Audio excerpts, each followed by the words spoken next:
এইবাৰ চুৰৰ টাৰ্গেট মন্ত্ৰীৰ নিশা বঙাইগাঁও জিলাৰ অভয়পুৰীৰ লালমাটি দুৰামাৰী স্থিত ঐতিহাসিক গণেশ মন্দিৰত চুৰৰ অভিযান।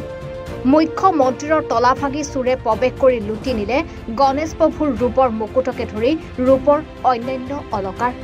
চুৰে মন্দিৰৰ চিচিটিভি কেমেৰা সংযোগ কাটি চলালে অভিযান। পুৱা মন্দিৰৰ পুৰোহিত মন্দিৰত উপস্থিত হৈ চুৰিকাণ্ড সংঘটিত হোৱাৰ সন্দৰ্ভত অৱগত কৰে মন্দিৰৰ কৰ্তৃপক্ষক। ইতিমধ্যে ঘটনাস্থলীত অভয়পুৰী আৰক্ষী উপস্থিত হৈ তদন্ত আৰম্ভ কৰিছে। ঘটনাটো মই ৰাতিপুৱা আমাৰ কমিটিৰ এজন সদস্যই ফোন কৰি মোক কল যে আমাৰ গণেশ মন্দিৰত চুৰি হোৱা বুলি। তাৰপাছত সোনকালে গা পা ধুই আহিলোঁ।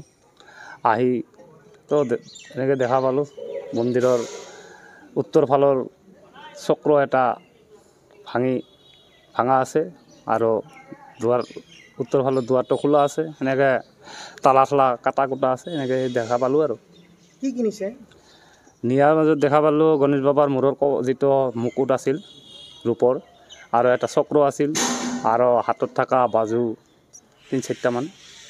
এইখিনি বস্তু ৰূপৰ আছিলে।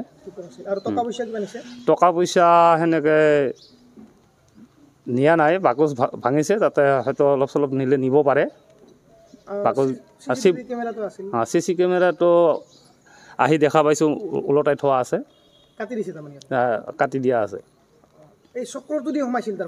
এখন অনুমান কৰা গৈছে যে চক্ৰটোদি সোমাইছিলে, যিহেতু প্ৰথমে সিটিয়ে ভাঙিছে। আৰক্ষী প্ৰশাসন আহিলে, তেওঁলোকে চালে। এতিয়া বাকীটোক আৰু বাকীখিনি তেওঁলোকৰ ওপৰত নিৰ্ভৰ কৰি হ'ব আৰু। অভয়পুৰীৰ পৰা শফিকুল ইছলামৰ ৰিপৰ্ট, এনি ভাৰত 24।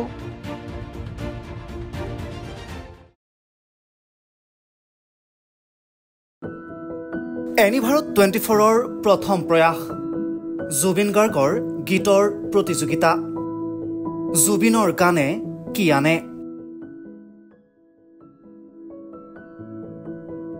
অডিশ্যনৰ বাবে যোগাযোগ কৰক 8638661821 আৰু 8812831556 নম্বৰত। এনি ভাৰত 24 উদ্যোগত এটা নতুন সংগীতৰ প্ৰতিযোগিতা আয়োজন কৰা হৈছে, য'ত মোৰ গানৰ প্ৰতিযোগিতা হ'ব। আপোনালোকে তাত প্ৰতিযোগী হিচাপে আহিবলৈ পাৰিব, আৰু মোৰ ফালৰ পৰা আন্তৰিক শুভকামনা জনাইছোঁ। আৰু অনুষ্ঠানটোৰ নাম হৈছে গানে কি আনে। সকলোকে মৰম জনাইছোঁ, সকলোৱে আহক, ইয়াত অংশগ্ৰহণ কৰক। Thank you very much. Love U.